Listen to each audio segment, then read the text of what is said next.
ಸ್ನೇಹಿತರೆ, welcome to AJ tech Kannada YouTube channel. ಸ್ನೇಹಿತರೆ, ಈ ವಿಡಿಯೋದ ಮಾಹಿತಿ ಏನಂದರೆ, ನೀವೇನಾದರೂ ಬಿ ಸಿ ಪಾಯಿಂಟ್ ನಡೆಸ್ತಾ ಇದ್ದರೆ, ಇಲ್ಲ ಅಂತಂದರೆ ಪ್ರೈವೇಟ್ ಏಜೆನ್ಸಿಗಳ ಮುಖಾಂತರ ಆಧಾರ್ ಕಾರ್ಡ್ ಮತ್ತು ಕಸ್ಟಮರ್ ಫಿಂಗರ್ ಪ್ರಿಂಟ್ ಮುಖಾಂತರ ಮನಿ ವ್ಯವಹಾರಗಳು ಮತ್ತು ಮಿನಿ ಸ್ಟೇಟ್ಮೆಂಟು ಮತ್ತು ಬ್ಯಾಲೆನ್ಸ್ ಎಂಕ್ವೈರಿ ಈ ಥರ ನೀವು ಮಾಡ್ತಾಯಿದ್ರೆ, ಇವಾಗ ಲೇಟೆಸ್ಟಾಗಿ ಒಂದು ಅಪ್ಡೇಟ್ ಬಂದಿದೆ ಸ್ನೇಹಿತರೆ. ಆ ಅಪ್ಡೇಟ್ ಏನಂದರೆ, ಅದು 2FA ಅಂತ, ಅಂದರೆ 2 ಫ್ಯಾಕ್ಟರ್ ಅಥೆಂಟಿಕೇಷನ್ ಅಂತ.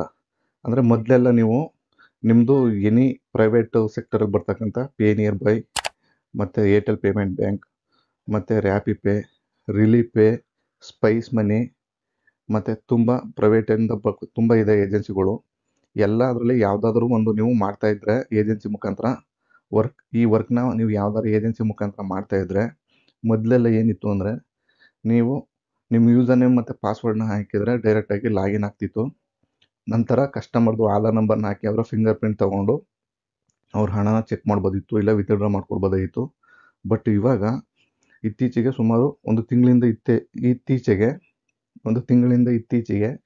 2 ಫ್ಯಾಕ್ಟರ್ ಅಥೆಂಟಿಕೇಷನ್ ಅಂದರೆ ಕಸ್ಟಮರ್ ಫಿಂಗರ್ ಪ್ರಿಂಟ್ ಜೊತೆಗೆ ನಿಮ್ಮ ಫಿಂಗರ್ ಪ್ರಿಂಟ್ನ ಕೊಟ್ಟು ನೀವು ಟ್ರಾನ್ಸಾಕ್ಷನ್ನ ಕಂಪ್ಲೀಟ್ ಮಾಡಬೇಕಾಗುತ್ತೆ. ಇಲ್ಲ ಅಂದರೆ ಟ್ರಾನ್ಸಾಕ್ಷನು ಇಬ್ಬರಲ್ಲಿ ಒಬ್ಬರದ್ದು ಫಿಂಗರ್ ಪ್ರಿಂಟ್ ಆಗಿಲ್ಲ ಅಂದರೆ ಟ್ರಾನ್ಸಾಕ್ಷನು ಇನ್ಕಂಪ್ಲೀಟ್ ಆಗುತ್ತೆ ಸ್ನೇಹಿತರೆ.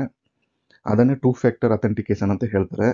ಬಟ್ ಅದು ಇಲ್ಲಿ ಗಂಟ ಸಕ್ಸಸ್ಫುಲ್ಲಾಗಿ ನಡ್ಕೊಂಡು ಬರ್ತಾಯಿತ್ತು. ಬಟ್ ಇವಾಗ ಸರ್ಕಾರ ಮತ್ತು UIDAI ಅಂದರೆ ಆಧಾರ್ ಎರಡು ಸೇರಿ ಅದಕ್ಕೆ ಚಾರ್ಜಸನ್ನು ಮಾಡಿದ್ದಾರೆ. ಅಂದರೆ ಸ್ಮಾಲ್ ಚಾರ್ಜಸ್ಸೇ ಆಗಿರ್ಬೋದು, ಬಟ್ ಚಾರ್ಜಸನ್ನು ಮಾಡಿದ್ದಾರೆ. ಪ್ರತಿ ಟ್ರಾನ್ಸಾಕ್ಷನ್ಗೂ ಕೂಡ 2 ಫ್ಯಾಕ್ಟರ್ ಅಥೆಂಟಿಕೇಷನ್ ಮಾಡಿದ್ರೆ ನಿಮಗೆ ಸುಮಾರು ಒಂದೊಂದು ಕಂಪ್ನಿಗಳು ಒಂದೊಂದು ಥರ ಇದೆ. ಹಾಗಾಗಿ ರ್ಯಾಪಿಪೇ ಒಂದರಲ್ಲಿ ಇನ್ನೊಂದು ಎಲ್ಲೂ ಕೂಡ ಅಮೌಂಟನ್ನು ಕಟ್ ಮಾಡ್ತಾ ಇಲ್ಲ. ಬಟ್ ಎಲ್ಲ ಕಂಪ್ನಿಗಳೆಲ್ಲ ಇನ್ನು ಉಳಿದ ಪ್ರೈವೇಟ್ ಏಜೆನ್ಸಿಗಳಲ್ಲಿ ಕೊಡ್ತಕ್ಕಂಥ BC ಪಾಯಿಂಟ್ಗಳಲ್ಲಿ ಅಮೌಂಟನ್ನು ಕಟ್ ಮಾಡ್ತಾಯಿದ್ದಾರೆ. ಬಟ್ ಅದು ಇಲ್ಲಿ ಗಂಟ ಎಲ್ಲಿಯೂ ಕೂಡ ಆ ಮುಖಪುಟದಲ್ಲಾಗಲಿ ಎಲ್ಲಿಯಾದರೂ ಕೂಡ ನೋಟಿಫಿಕೇಷನ್ ಬರ್ತಾ ಇಲ್ಲ.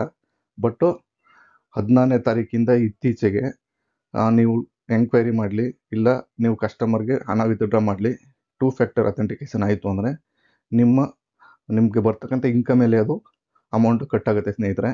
ಅದು ಸುಮಾರು 25 ಪೈಸೆಯಿಂದ ಹಿಡಿದು 1 ರೂಪಾಯಿ ಗಂಟ ಕಟ್ಟಾಗ್ತಿದೆ.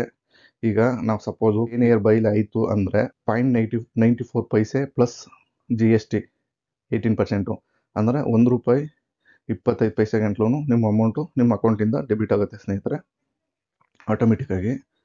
ಬಟ್ ಅದು ಇಲ್ಲಿ ಗಂಟ ಎಲ್ಲೂ ಕೂಡ ನೋಟಿಫಿಕೇಷನ್ ಬಂದಿಲ್ಲ. ಇತ್ತೀಚೆಗೆ AAPSಯಲ್ಲಿ ತುಂಬ ಬದಲಾವಣೆಗಳು ಬಂದಿದೆ ಸ್ನೇಹಿತರೆ, ನಿಮಗೆಲ್ಲ ಗೊತ್ತಿರ್ತದೆ. ಅದು ಜೂನ್ 30 ತನಕ ನೀವು AAPSನ ಆರಾಮಾಗಿ ಮಾಡ್ಬೋದು.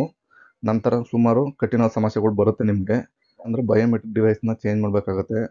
ಮತ್ತು ಈಗೆಲ್ಲ ನೀವು ಯೂಸ್ ಮಾಡ್ತಿರೋದು ಬಹುತೇಕ L0 ಡಿವೈಸ್ಗಳಾಗಿರುತ್ತೆ. ಸೆಕ್ಯೂರಿಟಿ ಪರ್ಪಸ್ ಅದು L0 ಬ್ಯಾನ್ ಮಾಡಬೇಕು ಅಂತೇಳಿ ಆಲ್ AAPS ಕಂಪ್ನಿಗಳು ಅಂದರೆ NPCI, UIDAI, RBI ಗೈಡ್ಲೈನ್ಸ್ ಪ್ರಕಾರ ಅದನ್ನು ಸ್ಟಾಪ್ ಮಾಡಬೇಕು ಅಂತ ನಿರ್ಧಾರ ಮಾಡಿದ್ದಾರೆ. ಬಟ್ ಅದಕ್ಕೆ ಡೆಡ್ಲೈನ್ ಕೂಡ ಕೊಟ್ಟಿದ್ದಾರೆ.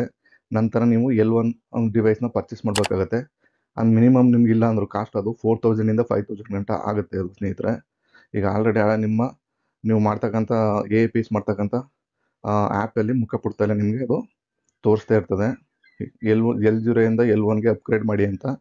ನಂತರ ಸ್ನೇಹಿತರೆ ಮತ್ತೆ ಇನ್ನೊಂದು ಕೊಟ್ಟಿದ್ದಾರೆ, ಏನಂದರೆ IABF ಎಕ್ಸಾಮ್ನ ಪಾಸ್ ಮಾಡಬೇಕು ಅಂತ. ನೀವು IABF ಎಕ್ಸಾಮ್ ಪಾಸ್ ಮಾಡಲಿಲ್ಲ ಅಂದರೆ ಜೂನ್ 30 ನಂತರ AAPS ಮಾಡಲಿಕ್ಕೆ ಸಾಧ್ಯವೇ ಇಲ್ಲ ಸ್ನೇಹಿತರೆ. ಇದು ಸರ್ಕಾರದಿಂದ ಬಂದಿರತಕ್ಕಂಥ ಇತ್ತೀಚೆಗೆ ಬಂದಿರತಕ್ಕಂಥ ನಿರ್ಣಯಗಳು. ಇಷ್ಟು ಸ್ನೇಹಿತರೆ ಮಾಹಿತಿ.